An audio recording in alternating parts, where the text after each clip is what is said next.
Allô? Ah bah voilà. Hello everybody. So we managed technical difficulties. Sorry for the delays. I hope we'll be able to run the presentation properly. So first I will present myself. My name is Enguerrand Dussen. I'm a VP Sales and Business Development for Westinghouse, working in a business entity which is called APX, and which covers basically the new build part of Westinghouse company, which is AP1000, which is the subject of today. We have a limited time, so I'll try to manage the time and give you enough information. But also we have a SMR solution, AP300, and we have also a storage, a long duration energy storage solution. So going to the point, I will not present Westinghouse. I will try to do in a few words. Westinghouse, historic company, more than 100 years of existence. A part of the company, we have developed a lot of technology, innovation in energy and electrical system. You know Nikola Tesla, I will not do the full story. But when the US government in the 50s decided to go for nuclear power, Westinghouse was part of the company which was selected to support this ambition. And among other things, Westinghouse was the one leading the development of the PWR, the pressurized water reactor, which is the majority of the nuclear plant based technology in the world. And so we have this long history of development of PWR solution.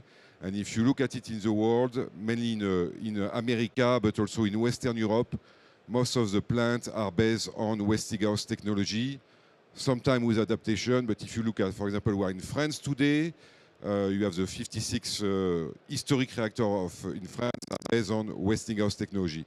And so this gives us a strong base, of course, install base, and a strong experience over decades and decades.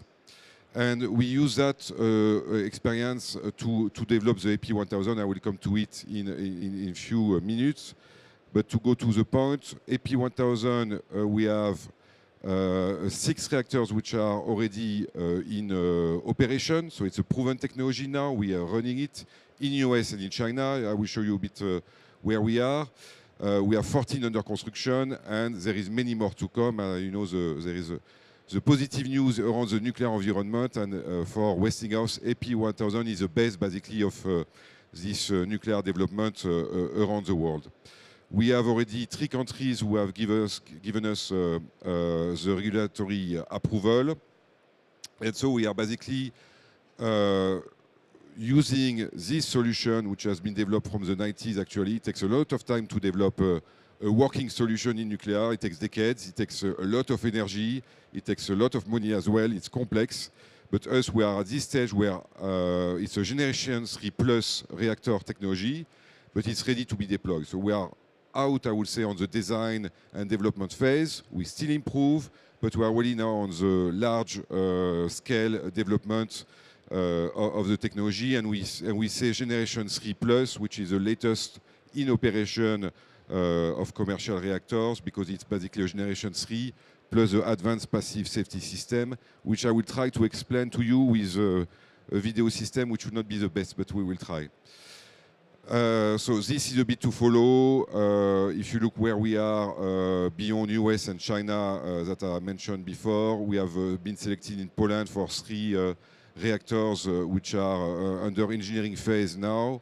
And we hopefully soon will sign the EPC contract to go further. Same stage in Bulgaria.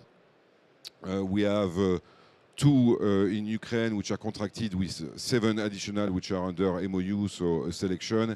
And of course, there is the development will be linked to a geopolitical situation. And we have India 6, where we have been selected. Again, there is some regulation in India which are a bit preventing the progress. But this is where we are, and there is many more to come. You have heard about announcement in the US, the $80 billion investment from the president of the US, and many more to come. So this is basically where we are today. Next year it will be a different slide. So going a bit now to the point of today, and I will try to really show you the philosophy of the AP1000 and why it's a different plant and why we are basically really already in the future, I would say, and ready today with that. So if you look at the historic development of the previous generation of plants, so there were a lot of demand and a lot of nuclear plants which were built in the 60s and the 70s. And basically, as we were building them, you had a curve which was interesting. Of course, we all know that the cost and the time between the first of a kind and the fleet effect, the cost and time were reducing. But at the same time as all these plants were being built around the world, you had a regulatory environment which was also being developed. So the safety aspect has evolved, and I would say, if you look at the latest safety requirement which came is, for example, we have the AP1000 is one of the plants where a commercial plane crash is protected against this type of risk that are extreme, but it's a consequence of 9/11. So if you want, the message here is that between the 50s, 60s, 70s, even up to the 2000, you have new safety requirements. And so what occurred already in the 60s and the 70s, that the cost and time which were going down started to go back up as the requirements from, of course, the environment, the regulators, etc., were coming more and more, and it started to be already identified by the company that we have to tackle this issue. So it's something that we still speak today about nuclear, but it was already understood at that time. And in the 80s, you know, the market went down, and so the company, the leaders, the engineers, they took the opportunity to rethink the way to build nuclear power plant. The first thing, of course, safety is always first. So there were no compromise possible on safety. And even if the objective is to be on time and on cost, which is a challenge we all know in nuclear, the objective was not to touch safety. And when we say we don't touch safety, we don't touch also the safety margin of our plant. So we have large safety margin in AP1000. This is not the angle that we took to try to control cost and time. The angle that was taken by the company is simplification. And is to say, simplification is the more I can remove parts, the more I can remove a cubic meter of concrete, the more I can avoid doing certain operation. And that was really the philosophy that was taken, how to make it as simple as possible. And the view which came is basically this passive safety system. Of course, the safety is I would say the complex part of the construction of the plant, and is to say, basically, if I have to summarize, the AP1000 is designed in a way that it does the job itself. So it's not the operator who is really putting the system in security. It's not a pump, it's not a motor, it's not all of this. It's basically the law of physics, which are the natural law of physics, which are applying. And so you will see after, I will try to, with a cooling system in passive mode, but basically I will try to explain to you that the objectives of the AP1000 is to switch off and to cool itself down. That's the objective. So it's the reverse. And what it allows the operator to do when you are in your safety, or I would say window of operation, sorry, once you are in window of operation, everything is going properly as per the criteria. It allows you to operate and to send power. If you go outside, gravity, condensation, nuclear physics, etc., will make that it will switch off and cool down. So it's extreme case, of course, it is not it occur often, but that basically we transfer this type of job and to the plant itself, and when you do that, you remove a lot of parts in the active system, a lot of pumps, a lot of control parts of equipment which are related to that, and so you remove a lot of equipment from the plant, and actually you increase the safety, because the less you have equipment, you know that you have, of course, a failure rate which is optimized because you have less equipment, so you have and so you have the simpler you are, the safer you are. That's also the message. So, and I will go a bit with the example. The second part is they were already, it was quite a few decades ago now, but they already thought about modularization. And so if you want, we can say it's a large modular reactor, but it's a modular reactor for sure. Maybe it's even a small modular reactor because it's quite compact as a design. So we went through this modularization where, and you know, I will present it after quickly also. in factory, in a yard, you do a pre-assembly of module, pre-testing, so you save a lot of time at site, and basically you are also optimization on construction activity, etc. Digitalization, of course, and the last piece is really standardization. So this one is sometimes a bit difficult with customers who are spending a lot of money and who want to have a bit the things the way they want. Really the philosophy of AP1000, we are here to deliver power. We are here to deliver safe power, and we know better than, I will not say anybody, but we know better than how to do it. And so if we want to control the budget on time, if we want to keep the safety, we need to be able to build the same AP1000 everywhere in the world, including in some part of standard aspect. We stick to it. We have been approved by regulators which are recognized internationally. We have a design which is working. We have excellent operation track record I will show you after. We build everywhere the same, and this is a way where we have a supply chain who is able to produce the same equipment. We have the lesson learned, we have the experience, so we don't want to change, even if there is always good ideas that came. A good idea, the consequence of a good idea on one element is difficult to see all the part of the consequence, and it had actually risk. And so we do some changes, but with changes which are really limited, which are really controlled. And otherwise, basically the message a bit strong that I want to say, you are welcome to buy the AP1000. It's like you buy a car, you buy a plane, it should be the same everywhere.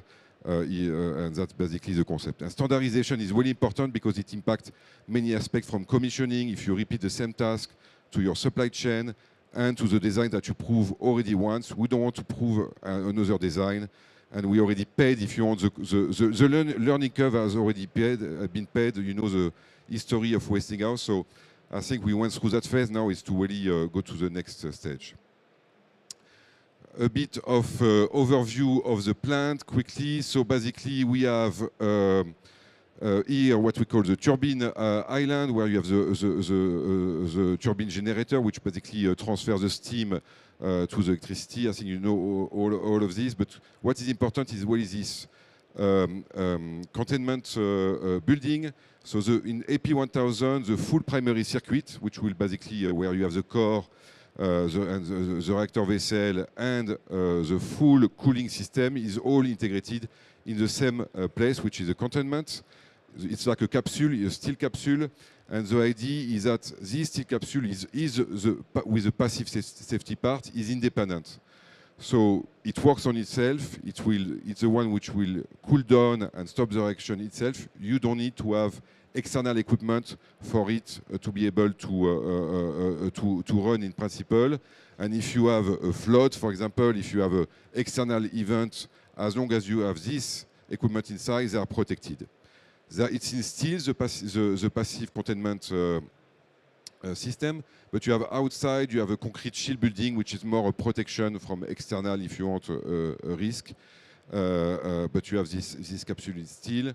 You have, of course, auxiliary building on the right, where you have the full handling area, operator control. You still have diesel generators and this type of equipment after. So going on the passive safety system, it's not because we have a passive safety system that we don't have an active system. So we still have an active system, but see, we don't call it active safety system. It's an active defense in-depth system because the safety, again, is on the passive basis. So we don't need the active to keep the reactor safe.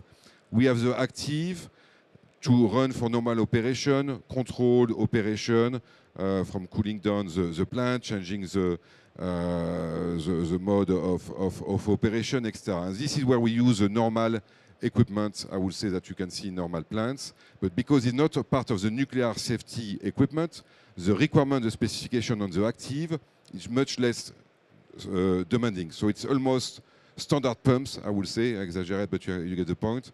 And we have less redundancy. So we have a simple active defense system, which is for normal operation. And we have the passive, which is really for out of normal operation when we're in this critical phase. When we go in the passive, it's something critical. And basically, we will flood the containment with water to make it simple, with borated water. And it takes time to go back on normal operation. So we try to keep it fully for the last scenario. quickly, and then we will go a bit through the step-by-step on the way it is structured. So passive safety system, it's a lot of functions. Actually, I will focus on the cooling because it's one which is quite illustrate well the principle, but it goes from the pH control of the water and many things as well that I will not list here for the sake of time, but focusing on the cooling. So here you have your reactor vessel with the control rods, basically to switch off to control the reaction. You have in normal operation, you have the two steam generator, which basically are a kind of heat exchanger. So they're the one which will do two roles. They will take the heat through the primary circuit, the primary cooling circuit. They will take the heat away, and this heat will be transferred to another circuit in PWR where you will produce steam for the steam turbine. And you have the pressurizer. The pressurizer is the role here is to keep the pressure at a constant level of around 155 bars to make sure you don't go in steam in the cooling circuit and you maintain the flow. So that's the normal operation. And then you have all these other kind of tanks. All the tanks are containing borated water because the idea is to cool down, is to switch off. So we will inject again and again, basically, borated water to absorb neutrons to stop the reaction. And in case of leakage, the objective of this is to inject more water so you have still a flow which is going through. And so you have two parts, I would say. You have what we call safety injection, which are these two pieces here and two pieces here. So this is core makeup tank water, I will show you after, and the accumulators. This one, they always cool down, they always try to inject water in the pipe, but they inject also borated water to stop the reaction at the beginning. And then you have this larger tank, which is in containment refueling water tank storage, which is a tank to cool down as well, you will see, but also to inject more water in the reactor vessel. So if we go, I think I will go. That's the way it looks like. So you see, you have the way it is designed in the containment. The containment is in steel because you want to exchange temperature. I will show you after. You have a positioning which is based on gravity as well. And you have also this concrete base for the water that you will get back to make sure it goes to the drain, you will see. No, I had a better video, but I couldn't make it work. I have a simple video. I will try to see how we can control because it goes a bit fast and it's difficult to follow. No, alors, can you start the... Yeah, so basically we have a leakage in the system. So this is where still on, basically we will move now from active to passive. So the pressurizer responds to a break in the system. It tries to keep the same pressure in the system. And here we still have power. So we will still use the control system to act. But if there is no power, it will do the same basically naturally. So as the pressurizer system drops, it's detected, and we have the core makeup tank. So can you stop now the video? Yeah. So we have the core makeup tank, which will take action. So the core makeup tank, what it is? It's a tank with borated water, always borated water, and it's connected to two pipes. One pipe is connected to the cold leg, which is around 300 degrees, and this pipe is insulated. Again, the objective, no action from any pumps, etc. It's all natural physics, and we have to inject water in the system with physics only. So you have a pipe which is insulated, and this pipe is insulated, connected to 300 degrees. It's hot pipe, basically.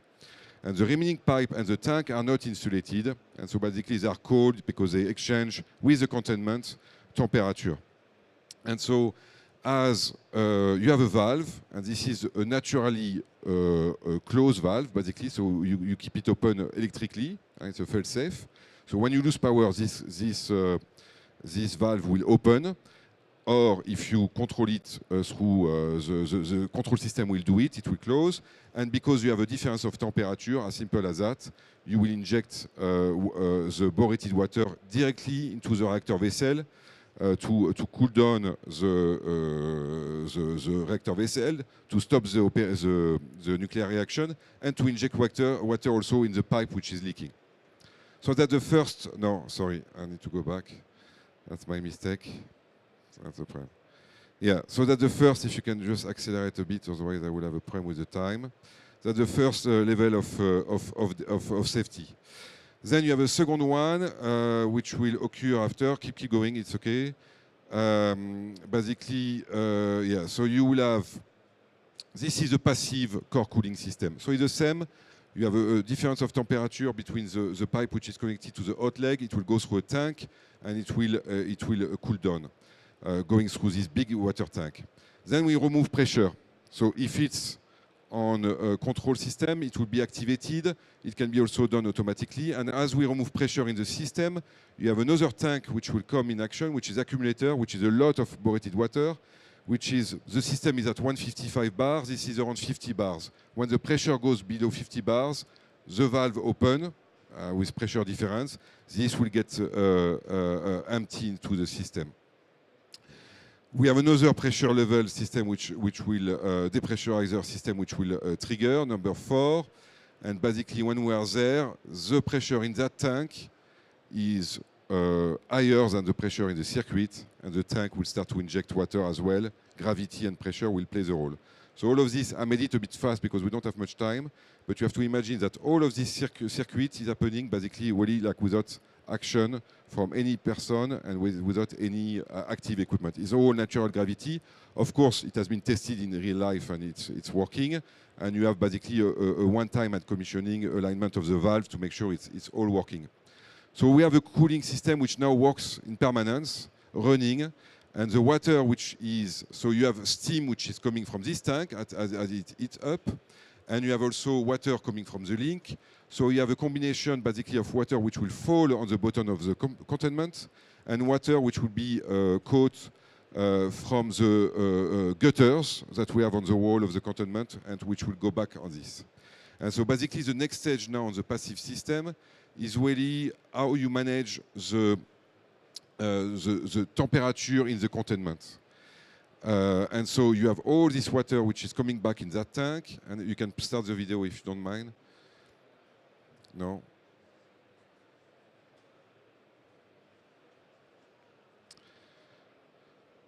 Yeah, and so basically the steam is going up. You have a circuit of air which is going through between the shield building and the containment itself, and which will cool down because steel is a good conductor. You will cool down the water, the steam, and it will condensate, and it will go back through with gutters inside your tank. And you have an additional also system to cool down, so you will rain water, if you want, on the containment, and it will cover it, and this will cool down to make sure we are not under overpressure in the containment, and to make sure we have a water circulation. So it's almost, I would say, the cycle of rain that you can imagine. And so we have enough water to keep going, cooling down. We have enough water here to cool the containment for 72 hours, which is around 3 days. And so imagine in an extreme event, I would say Fukushima, we don't like to mention it, but this is really designed that way. You don't have road access, you don't have people at site. It's all like in a way, I mean, to be in a critical phase in nuclear, considering how robust it is, it's really an extreme event. You have 72 hours, you have nothing to do. And after 72 hours, basically, you have to refill the tank. And this you can refuel with a helicopter if you don't have a road access. You can come, you have a pump available at site. This is the next slide. You have available water storage tank for 4 days additional. So I would say you have time to act and to organize yourself and to cool down. So it's basically really the principle of the active-passive safety system. And so this is decades of development, and now basically it's in operation as we see. I'm sure I'm a bit short on time, so I will try to go quickly to the next one. Modularization. As you understand, so basically you have modules which are prefabricated in yard that we transport at site. We try to minimize the module, we try to minimize the complexity also of the modules themselves, but they are pre-tested in the factory, and so you really limit what is complicated nuclear, you know, is the activity at site, number of people, etc. And so you have The containment building, which is in modules, this is some example. This is the biggest module, CA20 auxiliary building, which is one of the module as well. And I think how long I have? It's finish. Okay, so the result of this is that you have a plant which is simpler to do in principle, at least compared to other standards, which is operating, I would say, on itself with a proper safety system, which is also simpler actually and more standard. And the result is that your commissioning, your fuel load, your operation is simplified. So it's you have when you are simple, you get really effect all the way down. And if you look today on the commissioning and the fuel load of the American plant and the Chinese plant, we have extremely good performance because of what I explained before. Because you have much less pump to test, much less system to align, and you have also the benefit of the modularization. You can pre-test in the factory, I would say. So when you go to the site, I would say between 160 days and 250 days. And as we come, it will of course improve and reduce. Same thing, and of course there is a difference of regulatory requirements which explain the difference of duration between China and US. And on top of it, simpler the better. It's a plant which is working well. We have an average, if we take the US plant, of 98.8. Okay, it's not too long period, but actually we have, on the first year, normally you have, this is where you face your biggest issue. We have an excellent operation. So here, that was Vogel 4 put in operation 24. Vogel 3 was a refueling, which brings us down to 95. Other years were at 100%. I know there in US also, there is this load follow mode, I will not explain, but they are also dependent of the network situation. So you have some stress on the plant, but actually it reacts really well. And so we are really happy of the performance, really proud. And I think the customer sees that as well. That is a plant which is operating well and easy to maintain. So Vogel 3 in 24, we had a 5-day maintenance outage, and we spent only 44.6 days for refueling. In China, they want, I think, even below 30 days for refueling. So that's basically the message here on AP1000. And I think I will close here. I wanted to show you, we have on the Westinghouse website, we have something called Navigator. You can go, you can do all the safety, advanced passive safety system demonstration. You have a lot of information on AP1000, AP300, etc. So I encourage you to go on the Westinghouse website to go through that. And this is my email address, and I think I will be there if you have any questions that I can answer. Thank you very much.